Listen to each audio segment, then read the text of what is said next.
قرآن مجید میں دو قسم کی آیات ہیں، ایک محکم آیات ہے، خود سورہ آل عمران میں اللہ فرماتے ہیں کچھ محکم آیات ہیں، کچھ متشابہات ہیں، یعنی کچھ کا معنی واضح ہے۔ قل هو اللہ احد، کہو کہ اللہ، اس کا معنی واضح ہے نا، یہ محکم ہے۔ کچھ متشابہات ہے، جیسے ید اللہ، اللہ کے ہاتھ، یہ اللہ کے تو ہاتھ ہی نہیں، یہ متشابہ ہے۔ اللہ فرماتے ہیں کچھ آیتیں محکم ہیں، کچھ متشابہ۔ وہ جن کے دلوں میں کجی ہے نا، جن کے دل ٹیڑھے ہیں، وہ متشابہ کے پیچھے پڑتے ہیں، متشابہ کے۔ یہ جو آپ کو ملنگ ملیں گے نا، ملنگ، وہ آپ سے پوچھیں گے اے اصلی نماز کیڑی ہوندی ہے؟ سبحان اللہ، انہوں نے آکھو وہی جڑی 5 ویلے پڑھی دی ہے، وہ پتہ نہیں انہوں اصلی کیڑی لئی پھر دینے۔ یہ متشابہ باتوں کے پیچھے۔ اچھا، نبی پاک علیہ السلام معراج پہ گئے، سرکار نے واپس آ کے فرمایا چغلی کرنے والے کو یہ سزا ملے گی، معاذ اللہ زنا کرنے والے کو یہ سزا ملے گی، جو خطیب لوگوں کو تقریر سنائے خود عمل نہ کرے اسے یہ سزا ملے گی۔ ان باتوں پر وہ توجہ نہیں کرتے کہ سرکار نے یہ بیان کیا۔ فرمایا میں دیکھ کے آیا ہوں سود کھانے والے کو یہ سزا ملے، اس پر توجہ نہیں۔ وہ پوچھتے کیا ہیں؟ کہتے ہیں یہ بتائیں براق جس پہ حضور بیٹھ کے گئے تھے اس کا رنگ کیسا تھا؟ میں آپ کو راز کی بات بتاؤں، معراج میں کیا کیا باتیں ہوئی تھیں؟ او بھائی تو رہنے دے، تیرے پاس جو محکم باتیں ہیں تو ان پہ عمل کر۔ شریعت میں کچھ چیزیں واضح، مثلا ایک مسئلہ ہے، مسئلہ تقدیر۔ تقدیر پر ایمان لانا ضروری ہے، پر اس کی تشریحات میں نہیں جانا چاہیے۔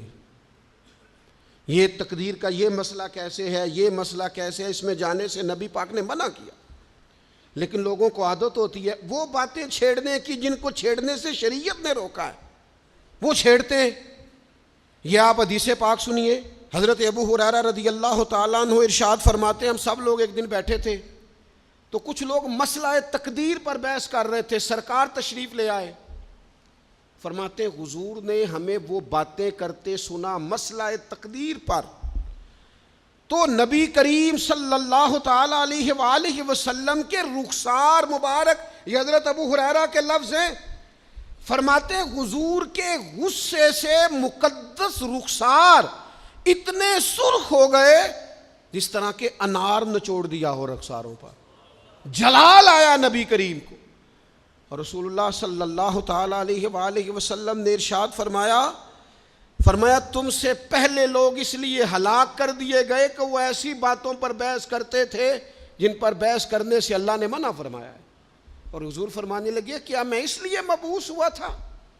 کیا تمہیں اس لیے حکم دیا گیا تھا کہ تم بحث کرو گے مسئلہ تقدیر پر؟ متشابہ میں الجھ گئی ساری قوم، ایسی باتیں ڈھونڈ ڈھونڈ کے لاتے ہیں، لوگ ان کا مزہ لیتے ہیں، کہتے ہیں جی یہ بات تو سارے مولوی کرتے ہیں، انوکھی بات کریں۔ انوکھی بات کون سی ہوتی ہے؟ بات وہی ہے جو اللہ نے قرآن میں بیان کی ہے، رسول پاک نے اپنے فرمان میں بیان کی ہے۔ آپ چھپی ہوئی باتوں کی ٹو میں نہ پڑیں، جن باتوں سے منع کیا ہے۔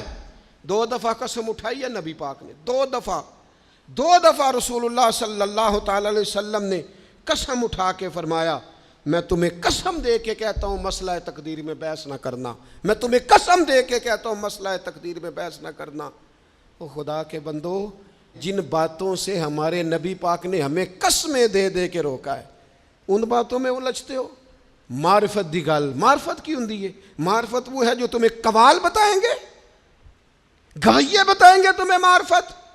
ہمارا قوال جی رات کو جی وہ توحید بیان کرتا ہے، وہ کفر بکتا ہے ظالم، اور تم کفر سنتے ہو۔ توحید وہ ہے جو میرے اللہ نے قرآن میں بیان فرمائی ہے، قل هو اللہ احد اللہ الصمد لم یلد ولم یولد ولم یکن لہ کفوا احد۔ اللہ نے بیان کر دی ہے، کسی قوال سے سننے کی ضرورت نہیں ہے۔ اس لیے تصوف اور طریقت کی اصل کو سمجھے آپ۔